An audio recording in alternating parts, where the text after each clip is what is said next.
Image choc et dialogue de sourds. Personne n'aurait pu prédire que le conflit sur la hausse des droits de scolarité prendrait une telle tournure. Que vous dire là-dessus, mais... Et gouverner au Québec, c'est pas de toujours dire oui.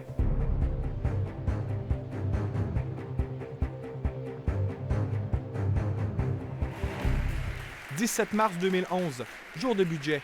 Québec annonce que les droits de scolarité dans les universités augmenteront de 1 625 $ en 5 ans.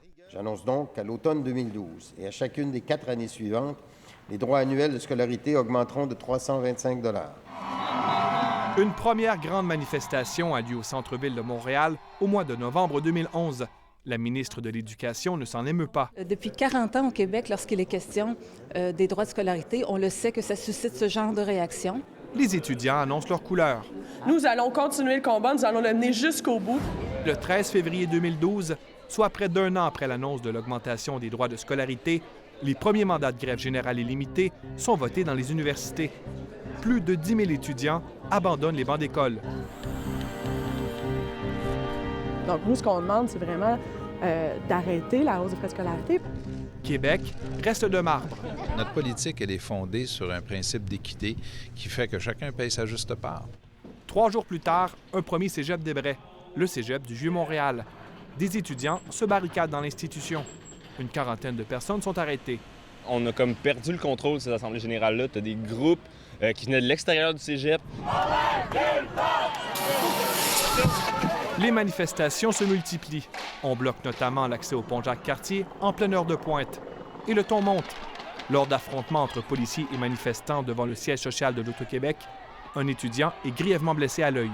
Vous voyez la police, je pense que là, il y a des gaz lacrymogènes qui ont été lancés parce qu'on le sent, ça monte à la gorge très, très rapidement. Le premier ministre lance un appel au calme et salue le travail des policiers. Dans les jours qui suivent, la ministre de l'Éducation réitère son message.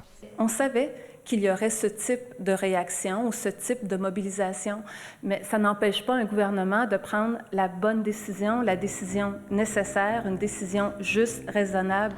Et lorsqu'ils ouvriront leur livre d'histoire, on leur parlera de cette journée où la jeunesse du Québec s'est levée. Le 22 mars, un des plus grands rassemblements jamais vus au Québec a lieu dans les rues de Montréal. Maintenant, on fait non seulement de la pression médiatique, mais de la pression économique. Le gouvernement ne bronche pas. Jean Charest ne veut pas rencontrer les associations étudiantes, ne serait-ce qu'une heure. Pas une question d'1 heure, c'est une question de dizaines d'années de débat, littéralement. Ce que vous êtes en train de faire, c'est l'argent des contribuables, c'est mes impôts, c'est mes... Les manifestations se radicalisent. Le 20 avril, alors que le Salon du Plan Nord a lieu au Palais des Congrès, policiers et étudiants s'affrontent à nouveau. Une centaine de personnes sont arrêtées. Le premier ministre du Québec ironise sur la manifestation. Alors, à ceux qui frappaient à notre porte ce matin, on pourra leur offrir un emploi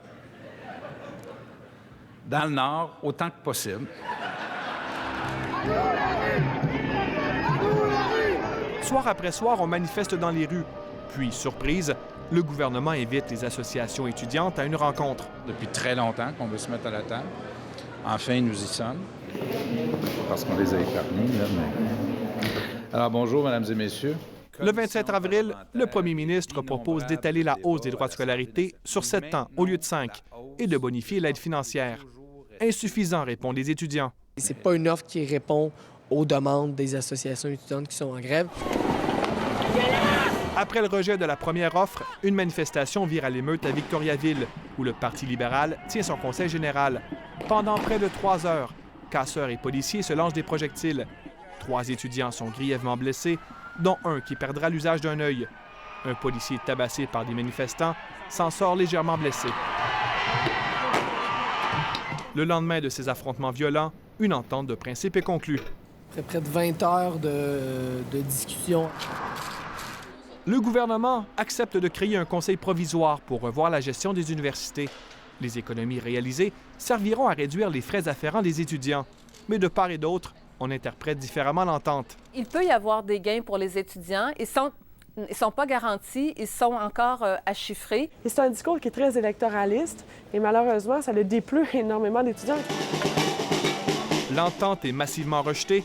Les manifestations s'amplifient. Des bombes fumigènes forcent la fermeture complète du métro de Montréal pendant 3 heures. Des centaines de milliers de Montréalais sont affectés par l'interruption du service. Le conflit s'enlise. Vous savez, ce sont 3 femmes et 1 homme qui font face à différents chefs d'accusation. Devant l'impasse, la ministre de l'Éducation démissionne. À titre de ministre de l'Éducation, je n'aurais jamais réussi à leur faire faire un compromis. Michel Courchaine redevient ministre de l'Éducation. Je vous ai dit qu'on se reparlerait plus tard en journée. Tiraillé entre les appels à la négociation et les pressions pour mater la révolte étudiante, le gouvernement adopte une loi spéciale. Pour 68, contre 48. Madame Courchaine-Fabre. La loi 78 restreint le droit de manifester et prévoit de fortes amendes. Le but de cette loi-là, c'est de ramener, après des semaines de troubles, de ramener le respect et le calme dans notre société. En réponse à l'adoption de la loi 78, l'association étudiante la plus militante, la classe, appelle à la désobéissance civile. C'est pas un appel triomphal à défier toutes les lois. C'est un appel à jouir de ses libertés fondamentales.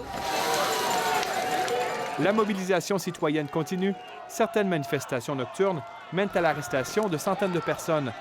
Le 22 mai, une marée humaine envahit les rues de Montréal lors d'un rassemblement organisé par la classe. On fait un pied de nez à la loi spéciale en ne respectant pas le trajet annoncé. C'est que cette loi-là, elle est absurde et dans les faits, elle est inapplicable.